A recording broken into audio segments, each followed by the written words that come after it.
is Alex Siegler. I'm the account manager out here for Los Angeles.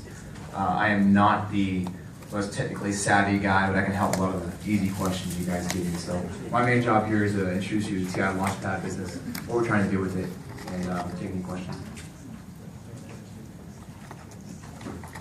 You guys have all this in front of you right now, so I'm going to let you just skip past this slide and move on. Our main job here is to take this technology boom that we're seeing in a lot of the student space, kind of hobbyist space, even the kind of intro into startup stuff like that, and make it easy for you guys to jump into technology very quickly. So these devices are made to make,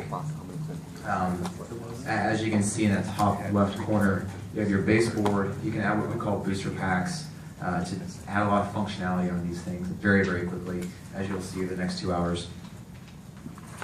The software in that middle part is going to be, as you get more complicated and dive into technology, become more and more helpful. On the left side, you'll see Energia. As you go farther right, you can do a lot more stuff with this. A little bit biased here, why TI Launchpads are better. In our opinion, we think it's a very easy way at a very low cost to get you guys jumped into this technology, like I said. As we go farther along, you'll see a couple different kind of cool, cutting-edge things that you can do with different RF technologies, and we'll jump into that now. All the stuff up top, TI Wireless, is either a $12, $15, $20 add-on to these launch pads you have. It takes RFID, NFC, so near-field communications, radio frequency identification, wireless, Zigbee, a lot of this stuff you see in the news and articles, and takes it and puts it in your hands right away. What you have here is all TI made. We do have some third parties that we work with to get into a more modular based system. The black boxes you have, though, all available on TI.com. And the bottom part goes into more of our kind of more complicated, more complex MCUs. The MSP430 on the left is kind of what we've made our name around.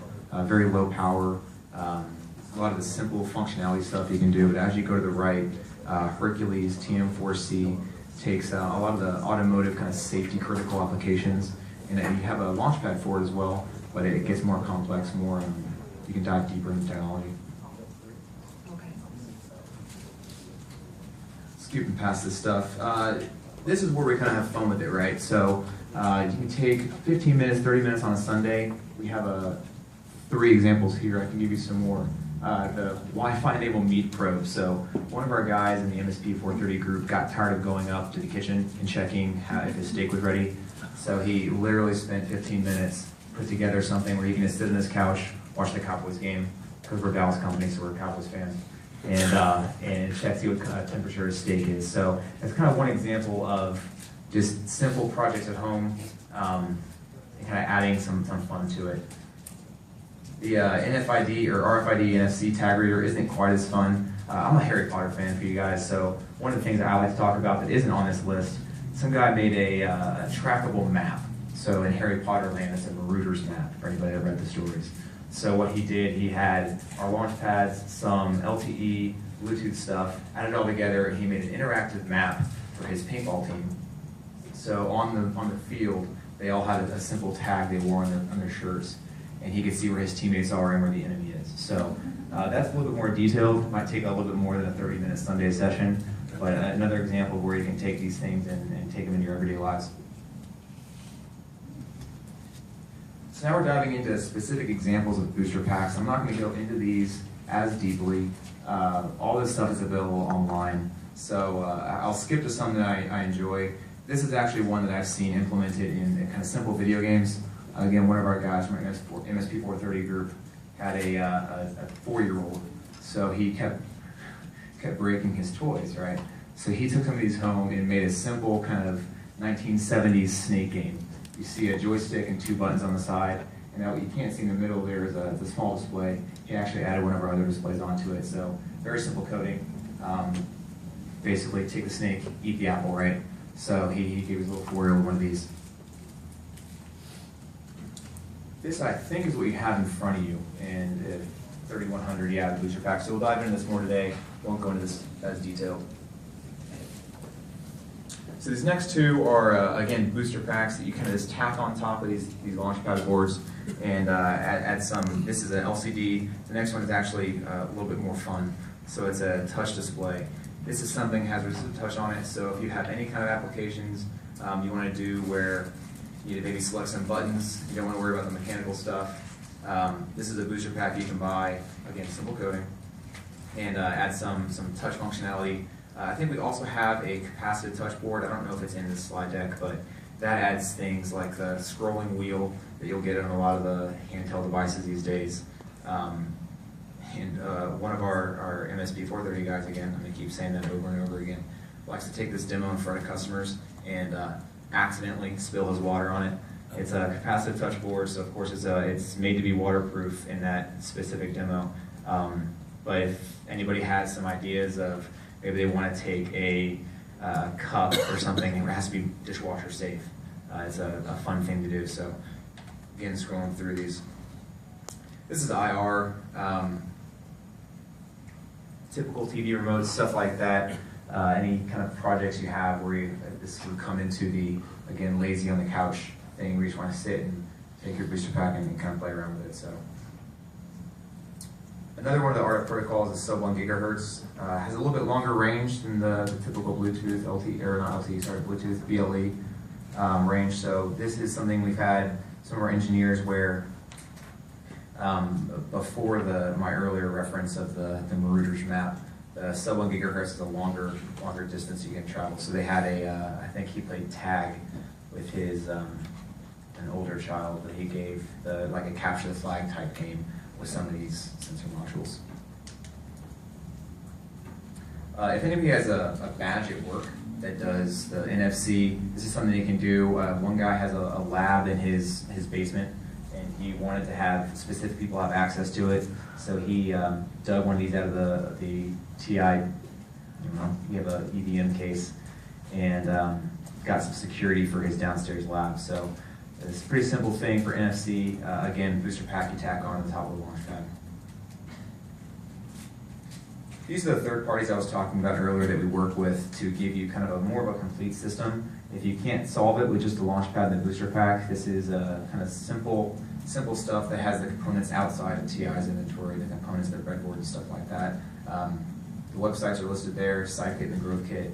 That is not TI, but we do work with third parties pretty closely to make a more kind of complete experience for these things. This gives you a kind of, like I said, a bird's eye view. On the left side, you'll see the different launch pads we have, MSP 430 down to TM4C, and the RF booster packs that you see on the right there. You can do a lot of cool stuff with this. I mean, I know I've given you a few examples today, but I'm sure all of you are much more creative than I am. I'm just a simple sales guy. So I'm kind of looking forward to, every quarter TI sends out these YouTube videos of the latest and greatest booster packs that people have done, and we get a lot of customer input there. And it's pretty cool to kind of scroll through those YouTube things and see what you guys come up with. These are just websites you can go to for some help. We have invested a lot into our MSP 430 Launchpad community.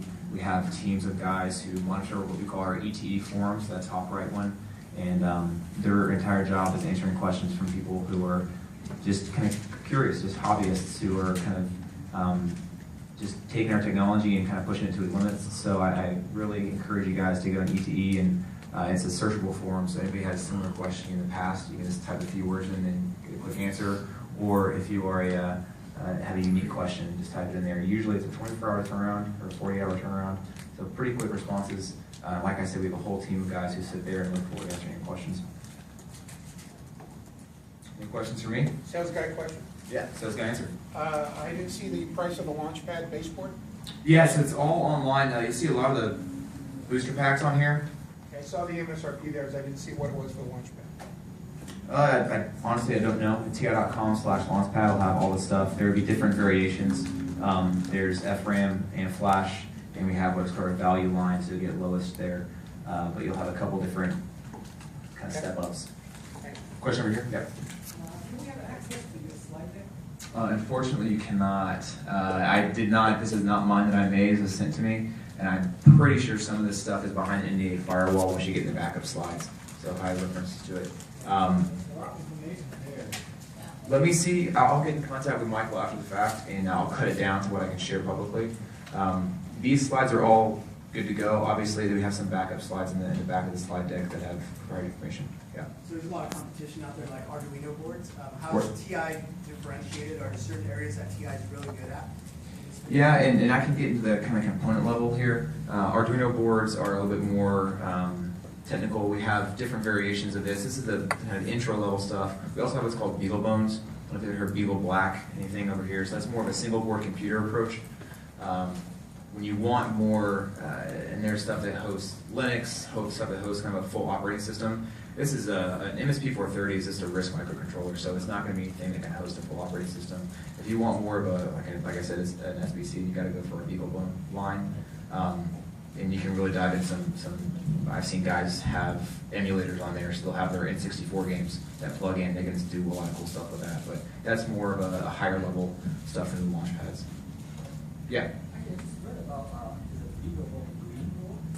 I have not heard of the BeagleBone Green Board. I read about this morning. Good news, I hope. Question?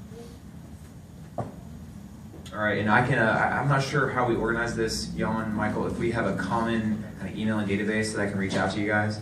If it's something that if the slides are valuable to everybody, I'm sure we can have a local AT&T or a meetup-based link that we can use to download the slides. Okay, great. All right, thank you very much, guys.